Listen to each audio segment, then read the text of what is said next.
দু একটি বিক্ষিপ্ত ঘটনার মধ্যেই হচ্ছে ৮৭ উপজেলা নির্বাচন। জাল ভোট দেয়ায় আটক ৭ কর্মকর্তা প্রত্যাহার।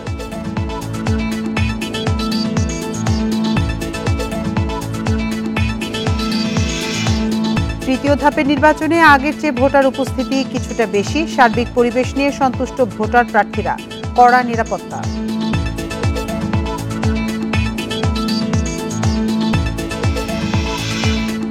ঘূর্ণিঝড় রিমালের তাণ্ডবের পর বিচ্ছিন্ন বিদ্যুৎ পরিস্থিতি স্বাভাবিক হচ্ছে ধীরে ধীরে। প্রায় ৮৮% এলাকায় মোবাইল নেটওয়ার্ক সচল।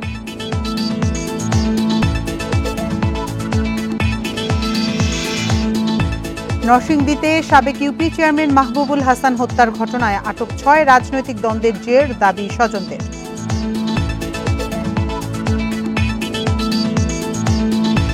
স্বাগত সমগ্র বাংলাদেশে, আপনাদের সাথে আছি আমি আতিফা আঞ্জুমান। শিরোনাম শুনছিলেন এতক্ষণ, এবার চলে যাচ্ছি পুরো খবরে। তৃতীয় ধাপে উপজেলা নির্বাচনে বেশ কিছু এলাকায় সহিংসতা হয়েছে। জাল ভোট দেয়ায় আটক হয়েছে ১৬ জন, আর অনিয়মের দায়ে প্রত্যাহার করা হয়েছে ৭ প্রিজাইডিং কর্মকর্তাকে। ভোট গ্রহণ শুরুর ৩ ঘণ্টা পর ধাওয়া পাল্টা ধাওয়া হয় চট্টগ্রামের আনোয়ারায়। ২ চেয়ারম্যান প্রার্থীর সমর্থকদের সংঘর্ষে আহত হয় ২ জন। পটিয়ার পূর্ব পিংগলা সরকারি প্রাথমিক বিদ্যালয় কেন্দ্রে ব্যালট পেপার ও সিল ছিনতাইয়ের ঘটনায় ওই কেন্দ্রের ভোট গ্রহণ স্থগিত করা হয়। সুনামগঞ্জের দোয়ারা বাজারে চেয়ারম্যান প্রার্থী আরিফুল ইসলামের এজেন্ট ধারালো অস্ত্র নিয়ে কেন্দ্রে ঢুকে ভোটারদের ভয় দেখানোয় তাকে আটকের পর ৬ মাসের কারাদণ্ড দেয়া হয়। জাল ভোটের অভিযোগে ফেনীতে সহকারী প্রিজাইডিং কর্মকর্তা ও পোলিং এজেন্ট সহ ১৪ জন, ফরিদপুরের সদরপুরে ও বগুড়ার শাহজাহানপুরে ২ জনকে আটক করা হয়েছে। আচরণবিধি লঙ্ঘনের দায়ে শ্রীমঙ্গলে ৪ সহকারী প্রিজাইডিং কর্মকর্তা ও বগুড়া সদরে ২ প্রিজাইডিং কর্মকর্তাকে প্রত্যাহার করা হয়েছে। এদিকে বহিরাগত হিসেবে প্রবেশের দায়ে শাহজাহানপুরের শেরপুর পৌরসভার কাউন্সিলর শুভ ইমরানকে আটক করেছে পুলিশ।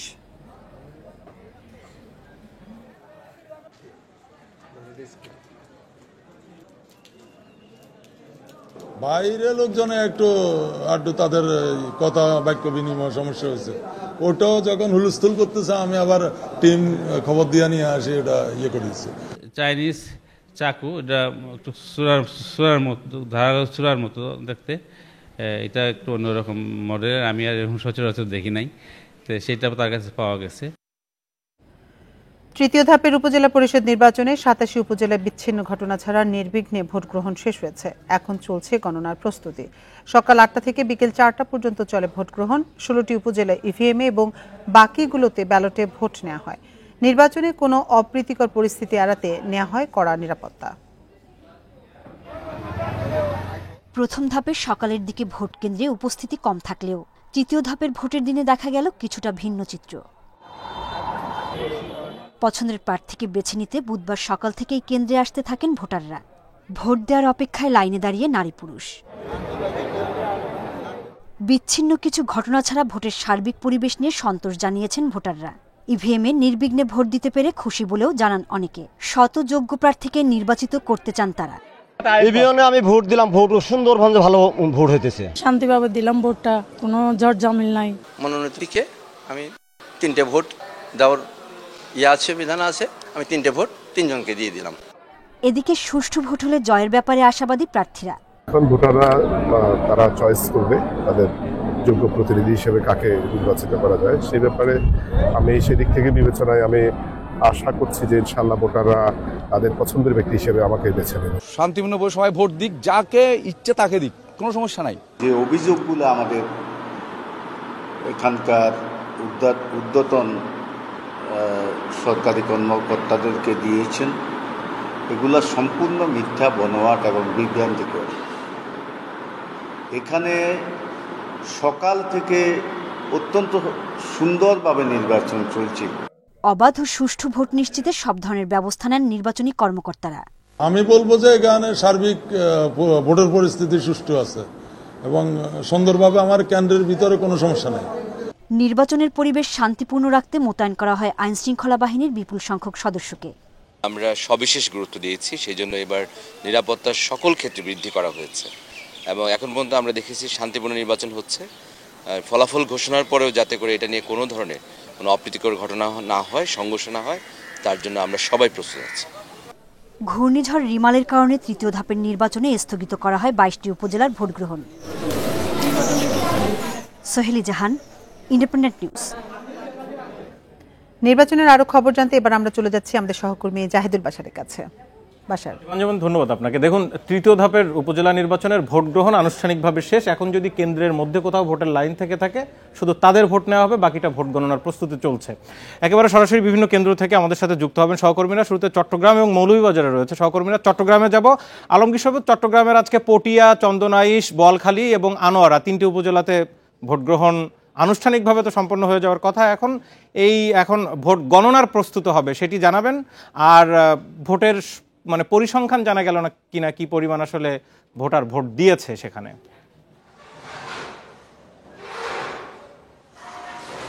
আনুষ্ঠানিকভাবে একটু আগে আসলে শেষ হয়েছে ভোট গ্রহণ। আমি এই মুহূর্তে আছি চট্টগ্রামের পটিয়ায়। এই মুহূর্তে আমি যেই কেন্দ্রে আছে এটার নাম আল্লাহ উখারা সরকারি প্রাথমিক বিদ্যালয় কেন্দ্র। দেখছেন একটু আগে আসলে এখান থেকে যারা ভোট গ্রহণের দায়িত্বে ছিলেন তারা আসলে ভোট ব্যালট বক্সগুলো উপরে নিয়ে গেছে, সেখানে গণনা শুরু হবে। এবং তারা এর আগে আসলে আমরা দেখেছি এখানে যে গেট আছে সেটা বন্ধ করে দেওয়া হয়েছে, যাতে আর কেউ ঢুকতে না পারে ভোটার। এবং আমরা আসলে 5 মিনিট আগে এখানে কোনো লাইন দেখিনি মানুষের। আপনি দেখছেন এখানে কর্মকর্তারা, নির্বাচনী কর্মকর্তা এবং পুলিশ আছে, তারা আসলে কারা ঠিকঠাক মতো এজেন্ট আছে কিনা তাদের দেখে ভোট গণনা কেন্দ্রে ঢুকাচ্ছেন। এবং আপনি দেখছেন এখানে আরও কিছু কয়েকজন ভোটার আছে, তারা মনে হয় ভোট দিচ্ছে এবং তারা ভোট গণনার কার্যক্রম শুরু করছেন। এবং মোটামুটি সারাদিন আমরা চট্টগ্রামের পটি এবং আনোয়ারা ঘুরে যেটা দেখেছি, সেখানে বেশ কিছু কেন্দ্রে গোলযোগ হয়েছে। বিশেষ করে এই পটিয়ায় পিঙ্গলা, যেটা সরকারি প্রাথমিক বিদ্যালয় কেন্দ্র, সেখানে ভোট গ্রহণ স্থগিত করা হয়েছে। সেখানে দুই পক্ষের চেয়ারম্যান প্রার্থী, দুই পক্ষের যে সংঘর্ষের কারণে কয়েকজন আহত হয়েছে, তাদেরকে মেডিকেলে নেওয়া হয়েছে। এবং আনোয়ারায় কয়েকজন আহত হয়েছে, বিশেষ করে আনোয়ারার হাইলদগাঁও আক্তারুজ্জামান সরকারি বিদ্যালয় কেন্দ্রে গোলযোগ হয়েছে, সেখানে সংঘর্ষে দুজনের মাথা ফেটে গেছে। এবং আমরা জানি যে ওই উল্লেখ করা প্রয়োজন, সেই কেন্দ্রটা আনোয়ারার সংসদ সদস্য এবং সাবেক মন্ত্রী সাইফুজ্জামান চৌধুরী জাবেদের এলাকা, তার একদম বাড়ি সেই কেন্দ্রটা। এই যে আনোয়ারার একটি ঘটনা ঘটেছে, পটিয়াতে একটা ভোট কেন্দ্রের ভোট স্থগিত করে দেওয়া হয়েছে। এখন যেটি দেখা যায়, ফলাফল ঘোষণার সময় কিন্তু একটা উত্তেজনাকর পরিস্থিতি তৈরি হয়। সেই রকম জায়গায় পুলিশ কতটা সতর্ক, বা কোন দিকে বেশি নজর রাখতে হবে, কোন কোন কেন্দ্রে?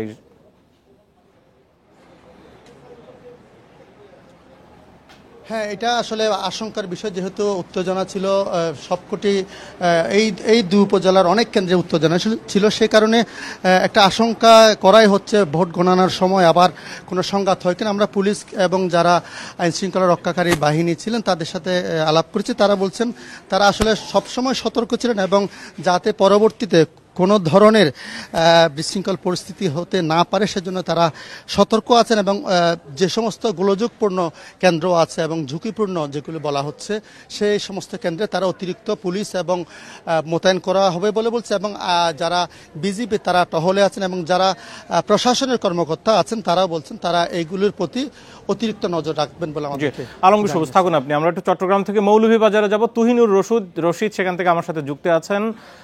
তুহিন, মৌলভীবাজারের শ্রীমঙ্গল এবং কমলগঞ্জ দুটি উপজেলাতে আসলে নির্বাচন হচ্ছে, সেখানে বেশ কয়েকজন প্রিজাইডিং কর্মকর্তাকে প্রত্যাহার করতে হয়েছে, কি ঘটেছিল আর সর্বশেষ ভোট গণনার প্রস্তুতির খবর কি?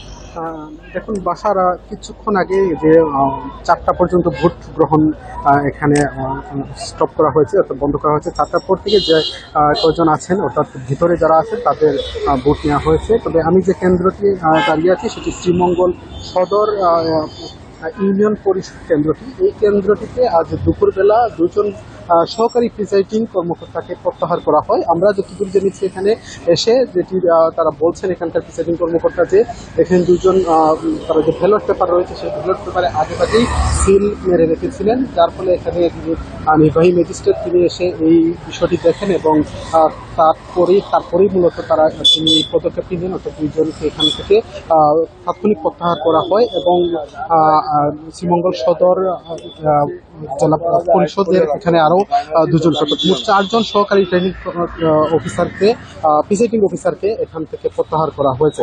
তবে 4টা পর্যন্ত যে ভোটের যে উৎসবমুখর পরিবেশ সেটি আমরা দেখেছি। এখানকার আপনাকে জানিয়ে রাখি, আসলে শ্রীমঙ্গল এবং কমলগঞ্জ হচ্ছে চা বাগান অধ্যুষিত এলাকা, এবং এই চা বাগানগুলিতে আমরা সকাল থেকে ব্যাপক ভোটার উপস্থিতি দেখেছি, এবং চা বাগানের বাইরে যেসব ভোট কেন্দ্রগুলি সেগুলোতে তুলনামূলক ভোটার উপস্থিতি আমরা কম দেখেছি। অর্থাৎ এখানকার যেসব প্রিসাইডিং কর্মকর্তা রয়েছেন তাদের সাথে আমরা কথা বলেছি বিকেল পর্যন্ত, 3টা পর্যন্ত তারা বলছেন, 3টা পর্যন্ত তারা আমাদেরকে যেটি জানিয়েছেন যে 30 থেকে 40% ভোট পড়েছে চা বাগানের বাইরে। তবে চা বাগানে এখানে আমরা যতদূর জেনেছি যে এখানে বাগানকে কেন্দ্র করে বিভিন্ন চা বাগানের মধ্যে 70%, 60% ভোট পড়েছে বলে আমরা জেনেছি। এখন আসলে প্রত্যেকটি কেন্দ্রতে যে ভোট গণনা, সেই গণনাটির কাজ এখন চলছে, এবং আমরা প্রত্যেকটি কেন্দ্রের বাইরে দেখেছি এখানে যে প্রার্থীদের যে কর্মী সমর্থক আছেন তারা বেশ উৎসাহ নিয়ে দাঁড়িয়ে আছেন, এবং আইন শৃঙ্খলা বাহিনী যেটি আছে তারা কিন্তু তৎপর রয়েছেন, যেহেতু এখন শেষ সময়টা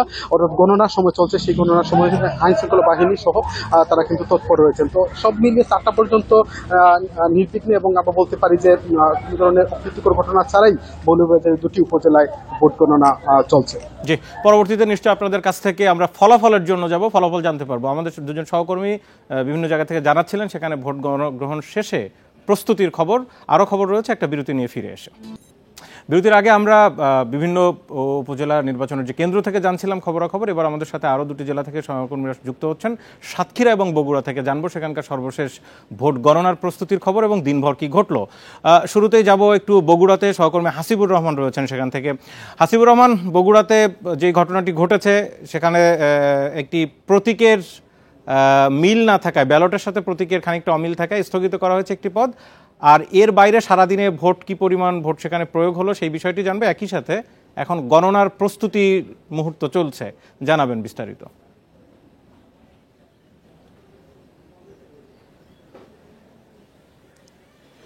দুই একটা কেন্দ্র ছাড়া অধিকাংশ কেন্দ্রেই ভোট গণনার যে প্রস্তুতি সেটি প্রায় চূড়ান্ত হয়ে গেছে। কিছুক্ষণের মধ্যেও ভোট গণনা শুরু হবে। আমি যে কেন্দ্রটিতে রয়েছে এটি শিবগঞ্জ উপজেলার বুলু প্রাথমিক বিদ্যালয় কেন্দ্রে ইতিমধ্যেই ব্যালট বাক্সগুলো একত্রিত করা হয়েছে, এবং গণনার যে প্রস্তুতি সেটিও প্রায় চূড়ান্ত করা হয়েছে, এবং ভোট গণনার কাজ কয়েক মিনিটের মধ্যে শুরু হবে এরকমই আমাদেরকে ধারণা দেওয়া হয়েছে।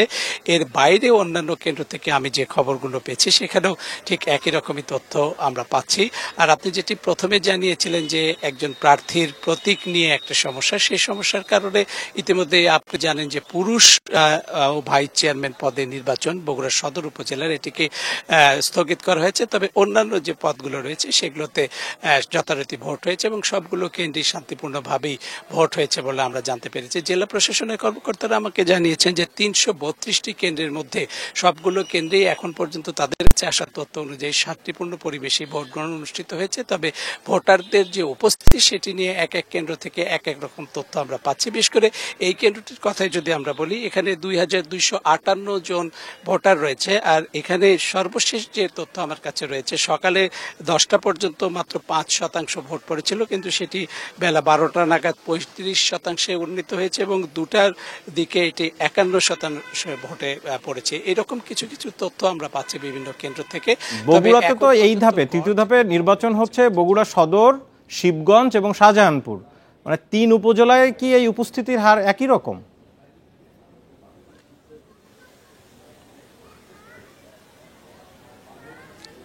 আমি 3টি জেলাতে কিছু কিছু কেন্দ্রে গিয়েছি। বলা যায় যে বগুড়া সদরের যে কেন্দ্রটাতে গিয়েছি সেখানে আমার কাছে ভোটারদের উপস্থিতি খুবই কম মনে হয়েছে। এটি প্রি ক্যাডেট স্কুল কেন্দ্র জলেশ্বরীতলা। এর বাইরে শাহজাহানপুরে আমি যে কয়টি কেন্দ্রে গিয়েছি সেখানকার উপস্থিতি আমার কাছে মনে হয়েছে যে সদরের ওই কেন্দ্রের তুলনায় বেশি। আর এখন যে কেন্দ্রটিতে রয়েছে সেটাতে আমার কাছে মনে হয়েছে অন্য যে কোনো কেন্দ্রের চেয়ে ভোট অনেক বেশি পড়েছে। আর একটা বিষয় আমার কাছে লক্ষণীয় মনে হয়েছে যে সকালবেলার দিকে অধিকাংশ এলাকাতেই যে প্রার্থী বা তার সমর্থকদের যতটা না তৎপর আমরা দেখতে পেয়েছি, বিকেলে অর্থাৎ দুপুরের পর থেকে তাদের তৎপরতা আমার কাছে বেশি বলে মনে হয়েছে, এবং তারপর থেকে আমরা দেখতে পেয়েছি যে কিছু কিছু এলাকায় ভোটের সংখ্যাও বেশ ভালো পড়েছে। পার্সেন্টেজের কথাও যদি বলা যায় সেটিও বেশ উল্লেখ করার মতো। হাসিবুর রহমান, নিশ্চয়ই এই পার্সেন্টেজ আনুষ্ঠানিকভাবে নির্বাচন কমিশন থেকে ঘোষণা করা হবে। আমরা একটু সাতক্ষীরায় যাই, সহকর্মী আবুল কাশেম রয়েছেন।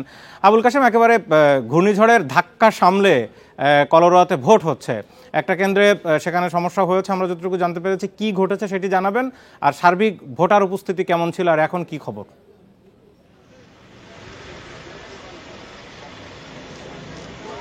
আপনি জানেন যে সাতক্ষীরার দুইটা উপজেলাতে ভোট গ্রহণ হচ্ছে, একটি হচ্ছে সাতক্ষীরা সদর এবং অন্যটি হচ্ছে কলারা উপজেলা। এই নির্বাচনে 6 লক্ষাধিক মানুষের ভোট প্রদানের কথা, কিন্তু আমরা আজকে বিভিন্ন কেন্দ্রে যে জিনিসটা দেখেছি, হাসিবুর রহমান বিলু ভাই যেমনটা বলছিলেন যে এখানে আসলে ভোটারের উপস্থিতি খুবই কম। শহরের কেন্দ্রগুলোতে একটু ভোটার থাকলেও আসলে গ্রামের কেন্দ্রগুলোতে আমরা দেখেছি যে ভোটার উপস্থিতি খুবই কম। যদিও এটি আনুষ্ঠানিকভাবে জানা যাবে যে একটু পরে, সেটি হলো যে কত পার্সেন্ট ভোট সাতক্ষীরা সদর এবং কলারা উপজেলায় হবে। আরেকটি বিষয় আপনাকে জানিয়ে রাখি যে সহিংসা কথাটি আপনি বলছিলেন, সেটি হলো বিচ্ছিন্ন দুটি জায়গায় ছোটোখাটো দুটি সহিংসতা এবং তার জন্য পুলিশ আটকও করেছে। এছাড়া সাতক্ষীরা এবং কলারা উপজেলায় এই দুটা উপজেলায় ভোট গ্রহণ নির্বিঘ্নে সম্পন্ন হয়েছে। যে দুটি সহিংসতার ঘটনা ঘটেছে সেটি হলো যে একজন সাতক্ষীরার বয়ারডাঙ্গায়, কলারা উপজেলার বয়ারডাঙ্গা কেন্দ্রে, সেখানে একজন প্রার্থীর পক্ষের প্রতীক নিয়ে একজন ভোটার কেন্দ্রে ঢুকছিলেন, তাই নিয়ে ঝগড়া হয় এবং সেই ঝগড়া থেকে সহিংসতায় রূপ নেয় এবং সহিংসতায় একজনকে সেখানকে আটক করে। অন্যদিকে সুলতানপুর সরকারি প্রাথমিক বিদ্যালয় ভোট কেন্দ্রে তুচ্ছ ঘটনায়, অর্থাৎ একজন ব্যক্তির উপরে 4-5 জন যুবক হামলা করে, তাদের অভিযোগ ছিল যে ওই ব্যক্তি নাকি তাদের বিরুদ্ধে পুলিশের কাছে নালিশ করেছে। এই ঘটনায় সহিংসতা হয়েছে এবং এই সহিংসতায় নজরুল ইসলাম নামের একজন ব্যক্তি গুরুতর আহত হয়েছেন। তিনি বর্তমানে সাতক্ষীরা কলারা উপজেলা স্বাস্থ্য কমপ্লেক্সে চিকিৎসাধীন রয়েছেন। অন্যদিকে এই ঘটনায় পুলিশ 3 জনকে আটক করেছে। এছাড়া সার্বিক পরিস্থিতি মোটামুটি শান্তিপূর্ণ ছিল। এই ছিল সাতক্ষীরা থেকে আমাদের। জি, আবুল কাশেম সাতক্ষীরা থেকে এবং বগুড়া থেকে হাসিবুর রহমান, আপনাদের দুজনকে ধন্যবাদ। আমাদের সহকর্মীরা জানাচ্ছিলেন ভোটের পরিস্থিতি। এখন ভোট গণনার প্রস্তুতি চলছে। আমরা এখন সরাসরি চলে যাচ্ছি প্রধান স্টুডিওতে আতিফা আঞ্জুমানের কাছে। বাসা, আপনাকে অসংখ্য ধন্যবাদ। এবার চলে যাচ্ছি খবরের অন্যান্য প্রসঙ্গে। ঘূর্ণিঝড় রিমালের তাণ্ডবে বিচ্ছিন্ন হয়ে যাওয়া বিদ্যুৎ সরবরাহ ধীরে ধীরে স্বাভাবিক হতে শুরু করেছে। বিদ্যুৎ ব্যবস্থার উন্নতির সাথে সাথে প্রায় 88% মোবাইল নেটওয়ার্ক সচল হয়েছে। 3 দিন ধরে ভেঙে যাওয়া খুঁটি মেরামত, গাছ অপসারণ ও সংযোগ পুনর্স্থাপনের কাজ করছেন বিদ্যুৎ অফিসের কর্মীরা। ঘূর্ণিঝড়ে বাগেরহাটের 5.25 লাখ গ্রাহক বিদ্যুৎ বিচ্ছিন্ন হয়ে পড়ে। বুধবার দুপুর নাগাদ 3 লাখের বেশি গ্রাহককে বিদ্যুৎ সংযোগ দেওয়া সম্ভব হয়। আজকের মধ্যে জেলার 90 থেকে 95% সংযোগ স্বাভাবিক হবে বলে জানিয়েছে বিদ্যুৎ অফিস। এরই মাঝে খুলনা, সাতক্ষীরা ও পিরোজপুরে 90%, নোয়াখালী ও লক্ষ্মীপুরে 80% এবং বরিশালে 70% সংযোগ স্বাভাবিক হয়েছে। পটুয়াখালীতে সন্ধ্যা নাগাদ 60% বিদ্যুৎ সরবরাহ স্বাভাবিক হবে। তবে বরগুনায় এখনও 4 লাখ, ভোলায় 3.5 লাখ এবং ঝালকাঠিতে 1 লাখের বেশি গ্রাহক বিদ্যুৎহীন। 70,000 গ্রাহকের ভিতরে আমার 3,000 গ্রাহক চালু হয়েছে। আমরা যথাসম্ভব দ্রুতই কাজ শেষ করার জন্য চেষ্টা করব, যত তাড়াতাড়ি পারি গ্রাহককে বিদ্যুৎ দিয়ে আমরা ঘরে ফিরব আর কি। ঘূর্ণিঝড় রিমালে ক্ষতিগ্রস্ত পটুয়াখালীর কলাপাড়া এলাকা পরিদর্শনে যাচ্ছেন প্রধানমন্ত্রী শেখ হাসিনা। কাল দুপুরে তিনি সরকারি মোজাহার বিশ্বাস কলেজ মাঠে জনসভায় ভাষণ দেবেন। এ সময় তিনি 2000 দুর্গত মানুষের হাতে ত্রাণ সহায়তা তুলে দেবেন। ঘূর্ণিঝড় রিমালের ক্ষতচিহ্ন উপকূলে স্পষ্ট হচ্ছে। কেবল পটুয়াখালীর কলাপাড়া উপজেলাতে দুর্গত মানুষের সংখ্যা দাঁড়িয়েছে 75,130 জনে। 750 ঘরবাড়ি বিধ্বস্ত হয়েছে। 22টি জায়গায় 9 কিলোমিটার বেড়িবাঁধ ক্ষতিগ্রস্ত হয়েছে। ভেসে গেছে প্রায় 2,500 পুকুর ও 750 মাছের ঘের। 20,000 হেক্টর আবাদি জমি লোনা পানিতে ডুবে গেছে। এসব দুর্গত এলাকা পরিদর্শনে বৃহস্পতিবার কলাপাড়া যাবেন প্রধানমন্ত্রী শেখ হাসিনা। দুপুরে তিনি সরকারি মোজাহার বিশ্বাস কলেজ মাঠে ভাষণ দিবেন এবং 2000 দুর্গত মানুষের মাঝে ত্রাণ বিতরণ করবেন। প্রধানমন্ত্রীর আগমনকে ঘিরে প্রস্তুতি নিচ্ছে স্থানীয় আওয়ামী লীগ ও প্রশাসন। প্রধানমন্ত্রী জননেত্রী শেখ হাসিনা কলাপাড়া বন্যা দুর্গত এলাকার মানুষের দুঃখ দুর্দশা সচক্ষে দেখার জন্য আগামী 30 তারিখ কলাপাড়া আসতেছেন। আমরা স্থানীয় আওয়ামী লীগ এবং সহযোগী সংগঠনের নেতৃত্বে ব্যাপক প্রস্তুতি গ্রহণ করেছি। 30 তারিখের সমাবেশে আমরা লক্ষাধিক লোকের সমাবেশ ঘটাবো এবং কলাপাড়াবাসী জননেত্রী শেখ হাসিনাকে এক পলক দেখার জন্য জনসভা স্থলে উপস্থিত হবে। এরই মাঝে কলাপাড়ায় জোরদার করা হয়েছে নিরাপত্তা ব্যবস্থা। মোতায়েন করা হয়েছে 3000 পুলিশ সদস্য সহ সেনাবাহিনী, নৌবাহিনী, কোস্টগার্ড ও র্যাব সদস্য। মাননীয় প্রধানমন্ত্রী তিনি দেশের বিভিন্ন জায়গা পরিদর্শন শেষে আমাদের কলাপাড়া আসবেন এবং কলাপাড়া এসে তিনি এই ঘূর্ণিঝড়ে ক্ষতিগ্রস্ত ব্যক্তিদের তিনি নিজে উপস্থিত থেকে ত্রাণ বিতরণ করবেন। তার আগমন উপলক্ষে আমরা নিশ্চিদ্র নিরাপত্তার ব্যবস্থা করেছি। এর আগে 2022 সালের 21 মার্চ পায়রার 1320 মেগাওয়াট তাপ বিদ্যুৎ কেন্দ্র উদ্বোধন করতে কলাপাড়া গিয়েছিলেন প্রধানমন্ত্রী শেখ হাসিনা। Independent news. ঘূর্ণিঝড় রিমালের আঘাতে উপকূলের বহু এলাকায় বেড়িবাঁধ ক্ষতিগ্রস্ত হওয়ায় প্রতিদিনই লোকালয়ে জোয়ারের পানি ঢুকছে। এতে পানিবন্দী মানুষকে দুর্ভোগ পোহাতে হচ্ছে।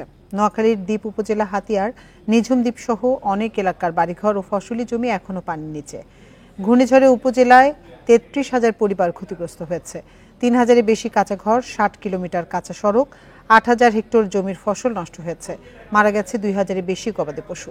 বাগেরহাটের শরণখোলা, মোরেলগঞ্জ, মোংলা ও রামপাল উপজেলার নিম্নাঞ্চলে এখনও অনেক পরিবার পানিবন্দী। তবে সকাল থেকে কিছু কিছু এলাকায় পানি নামতে শুরু করেছে। বৃষ্টি না হওয়ায় খাগড়াছড়ির মাইনি ও চেঙ্গি নদীতে পানি কমেছে। বাড়িঘরে ফিরেছেন বন্যার্তরা। সকালে দীঘিনালায় ত্রাণ সহায়তা দিয়েছে সেনাবাহিনী। খাগড়াছড়ি সাজেক সড়ক থেকে পানি নেমে যাওয়ায় যান চলাচল শুরু হয়েছে। তবে এখনও স্বাভাবিক হয়নি লংগদুর সাথে সারা দেশের সড়ক যোগাযোগ।